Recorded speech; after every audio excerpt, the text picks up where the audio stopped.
Bonjour à tous et bienvenue dans cette nouvelle vidéo. Petite présentation rapide pour ceux qui ne me connaissent pas. Je m'appelle Floriane, je fais de la couture depuis environ 4 ans et c'est vraiment devenu une passion et depuis un an, j'ai eu cette envie de partager cette passion avec vous en vidéo. Je vous emmène avec moi dans la création de mes vêtements, dans des bilans couture, des hauls tissus et là, j'ai envie de faire un nouveau type de vidéo, une revue de presse. Donc, vous me direz ce que vous en pensez. Donc, j'ai fait l'acquisition depuis peu de ce magazine Burda Style et j'avais envie de vous le présenter dans son entièreté, mais de manière assez concise parce que je veux pas que la vidéo dure 20 piges, mais je veux que vous sachiez ce qu'il y a dedans. Vous avez 30 modèles de patrons de couture à coudre et la première impression que j'ai eue, c'est waouh! Franchement, il y a de quoi faire.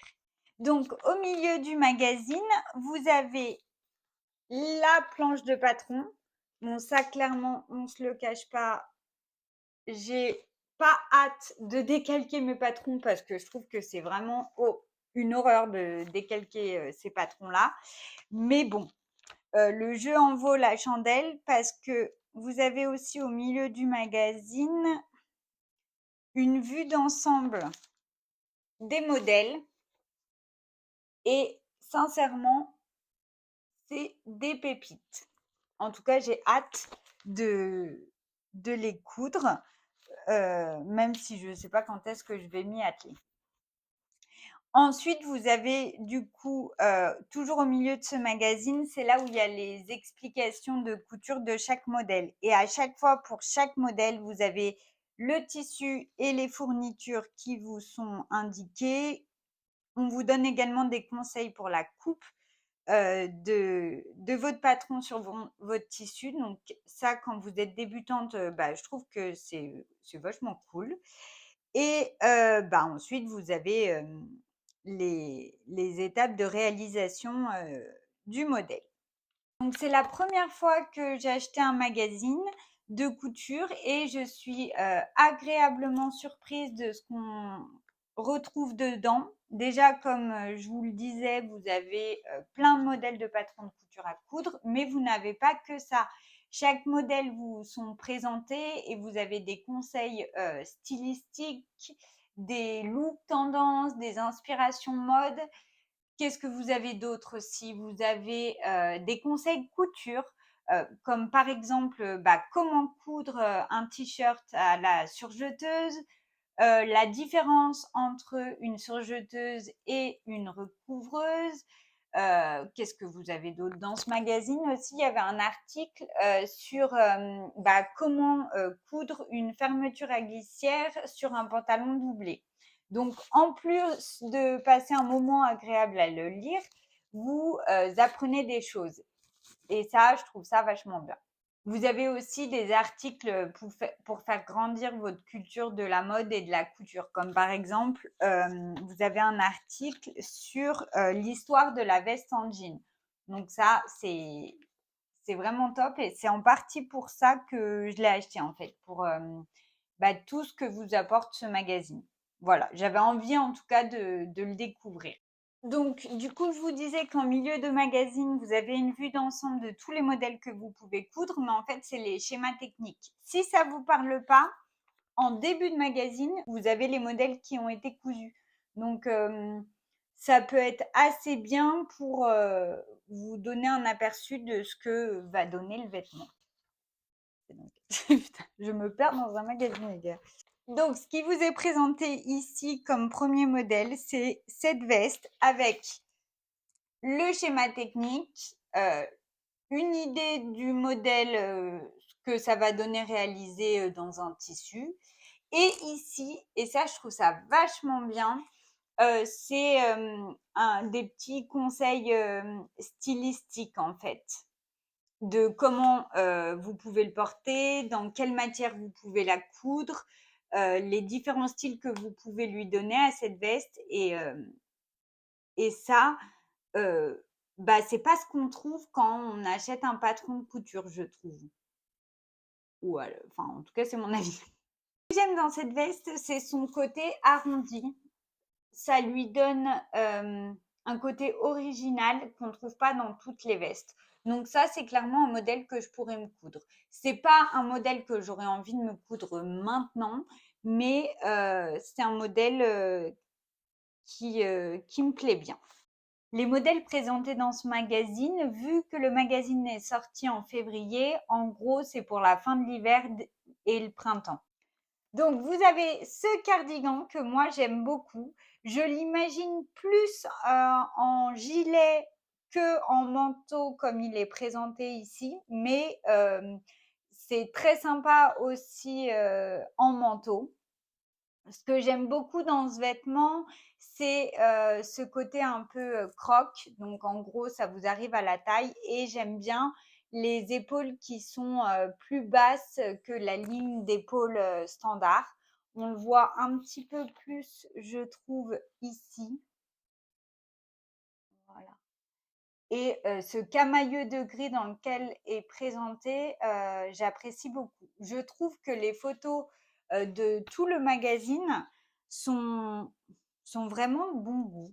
Donc clairement, ce cardigan, c'est un modèle que je pourrais coudre. Vous avez aussi des poches plaquées sur chaque côté. Voilà pour ce modèle-là. Le prochain modèle, c'est un t-shirt à manches longues avec un petit côté original parce qu'ici, vous avez en gros un lacet que vous venez passer dans l'encolure du t-shirt pour le resserrer de différentes manières. Donc là, moi, j'aime pas trop la manière dont il est présenté parce que en gros, vous passez le lacet dans votre encolure et vous venez le croiser et en gros, ça fait une croix comme ça autour du cou.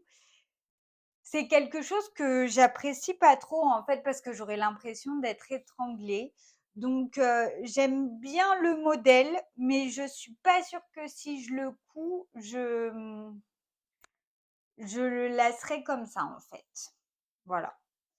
Mais après, j'aime bien les manches un petit peu bouffantes et le côté, c'est un t-shirt en jersey tout simple, mais il est un petit peu plus stylé que d'autres modèles. Vous avez ensuite ce modèle-là.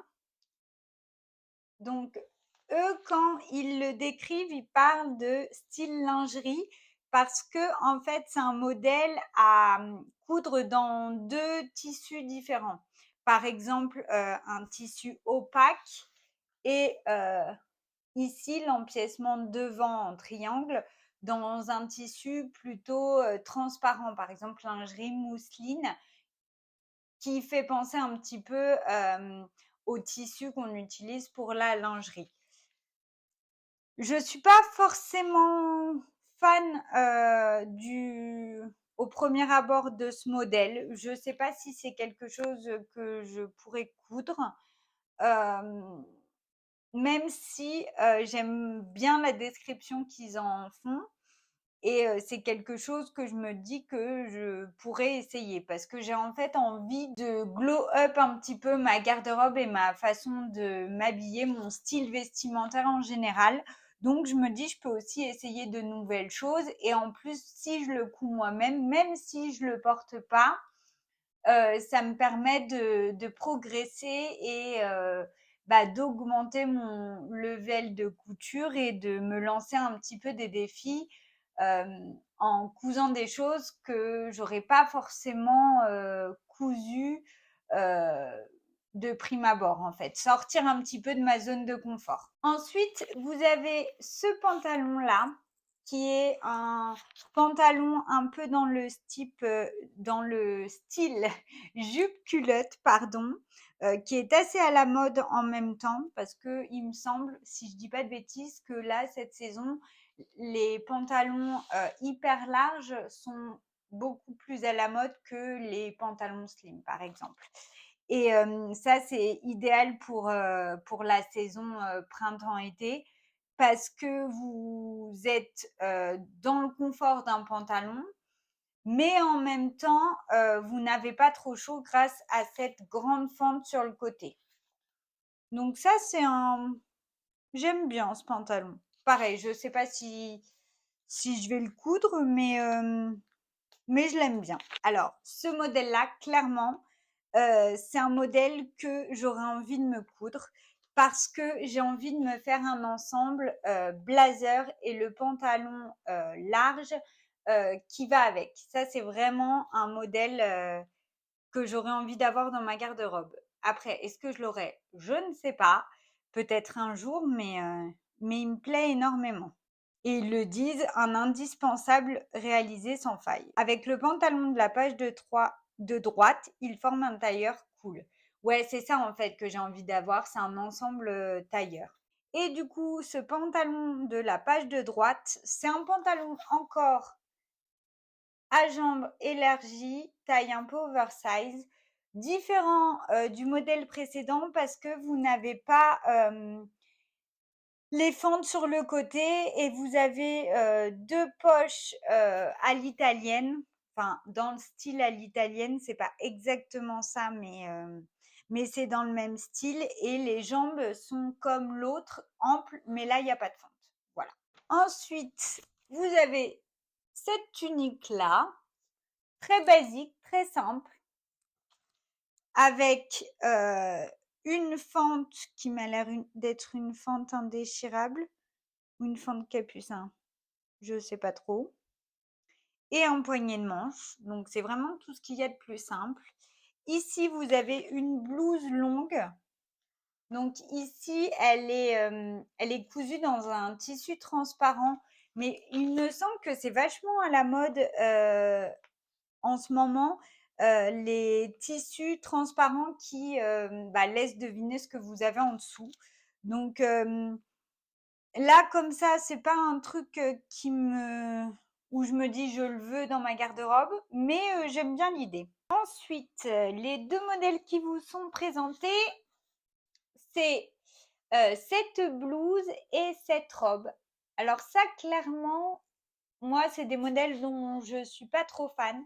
Sur ce modèle, en fait, il est fermé par 3 nœuds devant.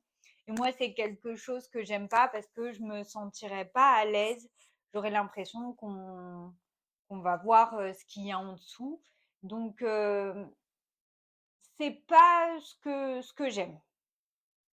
Ensuite, cette robe un peu avec des coupes asymétriques sur le devant.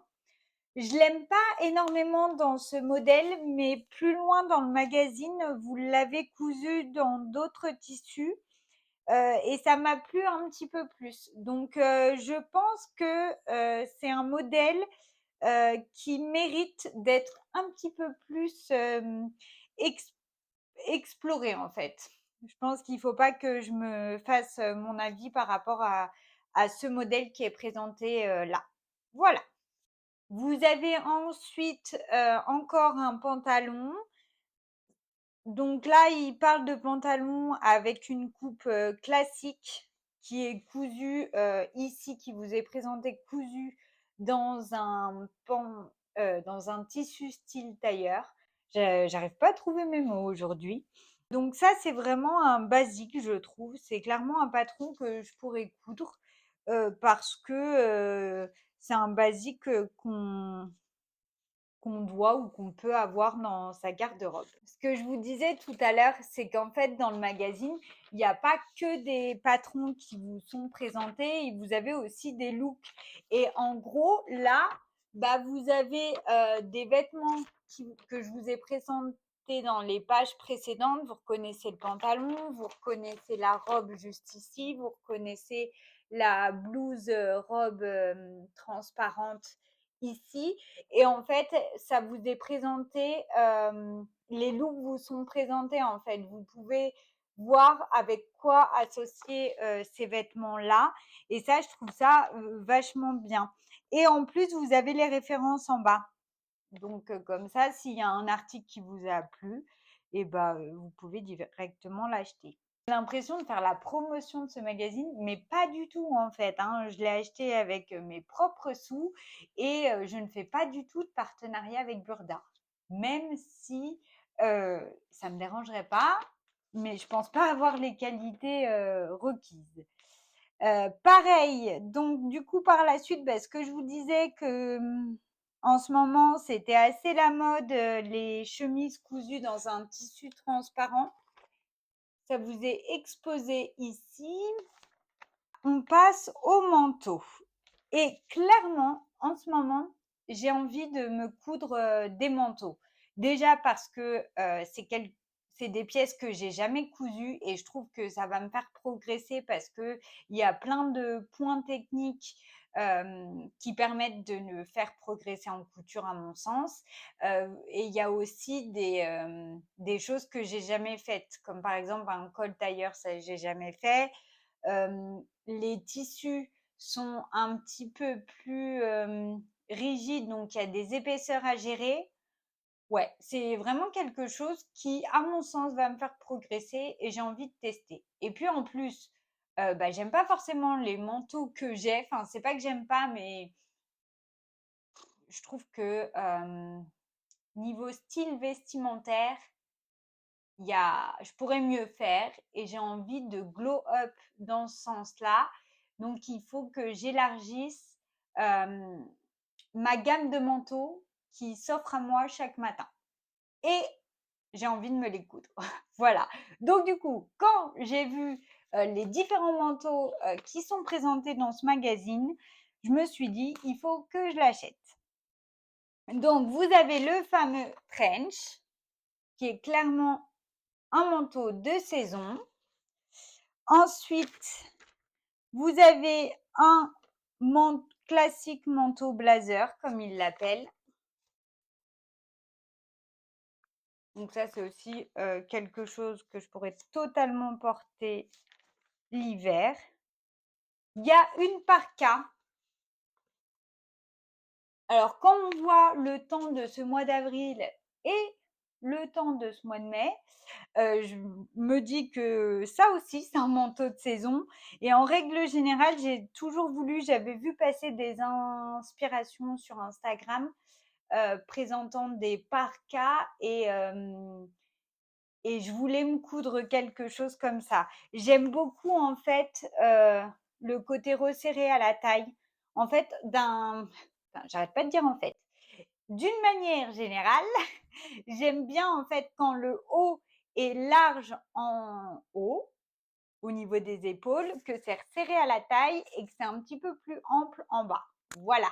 Ensuite, vous avez un manteau court. Alors, bon, il l'appelle manteau court, mais en gros, il vous arrive mi-cuisse. Je pense qu'il l'appelle manteau court parce que vous allez voir dans les pages précédentes, vous avez un manteau long qui vous est présenté. Et là, pour le coup, long, c'est qu'il arrive aux chevilles. Ou je sais pas où je l'ai vu. Non, non, je vous dis des bêtises. En gros, pour moi, c'est un manteau mi-long. Mais j'aime beaucoup les deux modèles qui ont été cousus ici et ici. C'est deux styles différents, mais c'est exactement ce que je pourrais porter. Donc ça, clairement, c'est un manteau que je pourrais me coudre. Et j'en ai envie d'ailleurs. Donc vous l'aurez compris, les 4 manteaux qui sont présentés dans le magazine, c'est des modèles que je pourrais coudre et c'est en partie pour ça que j'ai voulu l'acheter. Là, vous avez encore un pantalon ample avec des pinces. Bon, là, clairement, ils se sont pas trop foulés, je trouve, parce que en fait, c'est quasi le même modèle que celui-ci. À la seule différence, en fait, qu'ici, vous avez une boucle de ceinture qu'il n'y a pas dans l'autre pantalon. Mais sinon, c'est la même chose. Et peut-être, j'ai pas vu le. Ah si, il y a le schéma technique. Peut-être qu'il y a. Ouais, non, c'est exactement la même chose, mis à part cette boucle de ceinture. Donc bon, c'est un peu facile, quoi. Ensuite, vous avez ce t-shirt blouse. Ça, clairement, j'aime pas trop. En fait, j'aime pas ces pinces ici qui font du volume au niveau de la poitrine, qui font une espèce de pli. Et j'aime pas ce côté oversize au niveau des épaules. Ça grossit le haut du buste et je trouve pas ça forcément flatteur. Donc ouais, ce modèle-là, j'en suis pas hyper fan. Ouais, ils disent que ça façonne une silhouette en sablier et fait encore renforcé par la ceinture. Alors ça peut être bien parce que du coup ça marque la taille, mais moi c'est pas quelque chose que j'aime. Je suis pas séduite par ce modèle et ni par le dessin technique. Ensuite, on passe à la veste. Il faut savoir que dans ce modèle, il y a un gros focus fait sur la veste en jean avec des explications sur l'histoire de la veste en jean, comment coudre du jean, plein de petits tips sur quelle aiguille utiliser, quel fil utiliser, enfin voilà, tout plein de choses pour coudre la veste en jean, qui est un vêtement iconique d'une garde-robe. Et là, du coup, en gros, il vous montre aussi que le modèle de la veste en jean peut se coudre dans un autre style de vêtement et que ça fait une deuxième veste, en fait. Ils ont tout simplement, dans ce modèle, enlevé le col de la veste en jean et il est cousu en daim et les boutons, c'est pas pareil, quoi. J'aime beaucoup le style de toute la tenue, en fait. Et je vous disais qu'il y a un focus sur la veste en jean. Vous avez carrément une vidéo pour coudre pas à pas cette veste en jean. Et vous avez aussi des explications qui vous sont données vraiment en détail avec des schémas techniques. Beaucoup plus en détail que ce que vous avez dans le milieu du magazine. Ensuite, vous avez cette robe chemise. J'aime beaucoup. Pareil, tous les modèles que je vous présente, je vais essayer de vous les mettre en plus gros parce que j'ai un peu l'impression de vous les montrer à la va-vite et que vous ne voyez rien du tout. Ensuite, vous avez une veste blouse. Ce modèle-là, il me fait carrément penser aux surchemises à carreaux. Et ça, j'ai envie de m'en coudre une depuis super longtemps. Alors, il faudrait que je retravaille un petit peu le patron parce qu'il y a des choses que j'aime pas. Là, vous avez le dessin technique. Et ce que j'aime pas, c'est les manches. Elles sont trop bouffantes à mon goût. Je voudrais qu'elles soient resserrées un petit peu vers la fin de la manche. Donc, je pense tout simplement les froncer et rajouter un poignet de manche. Et voilà. Et les poches, je suis pas hyper fan de leur coupe en biseau. Donc, tout simplement faire des poches avec un plaqué avec un rabat, mais tout ce qu'il y a de simple. Je vous mettrai des photos d'inspiration du style de vêtements que je voudrais me coudre avec ce modèle-là. Ensuite, vous avez une robe toute droite. J'adore chaque modèle qui vous sont présentés, ils vous donnent en détail tous les articles qui font la tenue. Là, par exemple, ils vous disent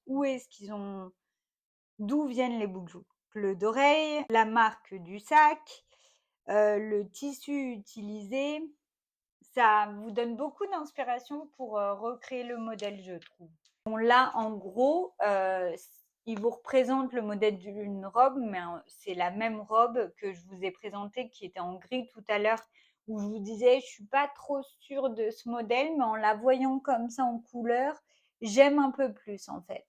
Peut-être parce que on voit plus les différents empiècements. Enfin, je sais pas. Mais ce modèle-là me plaît plus que le modèle gris de tout à l'heure.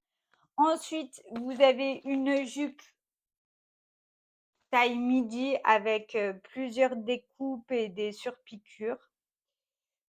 Ouais, ça, c'est pas un modèle que j'aime particulièrement. Le top dont je vous ai parlé tout à l'heure, avec le nœud que vous lacez derrière la nuque, là, il vous montre comment vous pouvez, une autre manière de le lacer sans que ça vous étrangle. et vous avez surtout un pas à pas pour le coudre avec des schémas et des explications un peu plus poussées. Là, on passe à des patrons qu'ils appellent spéciales surjeteuses. Je trouve ça hyper bien parce que ça peut aider toutes celles et tous ceux qui ont peur de se lancer dans la couture de jersey et notamment dans la couture de jersey à la surjeteuse. Et vous avez vraiment des modèles basiques comme ce t-shirt-là. Alors là, celui-là, très clairement, je vais me le coudre. Je vais me le coudre pour cet été parce que je veux des t-shirts comme ça à la coupe ample, toute droite. Ça se porte avec tout. Vous avez aussi un sweat et là, alors pour cet été, c'est pas vraiment de saison, parfait pour l'hiver et l'automne, mais c'est un t-shirt manche longue avec un col roulé.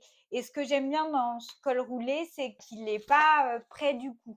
Donc vous n'avez pas l'impression d'être étouffé. Si jamais les cols roulés, c'est quelque chose que vous n'aimez pas forcément porter, ça peut peut-être vous réconcilier avec les cols roulés. Ce que je vous disais tout à l'heure, quand je vous disais que vous avez des conseils pour coudre à la surjeteuse ou à la recouvreuse, et ils vous présentent en même temps ce modèle. En fait, les conseils qui vous sont donnés, ils se servent de ce modèle pour vous donner des conseils, en fait.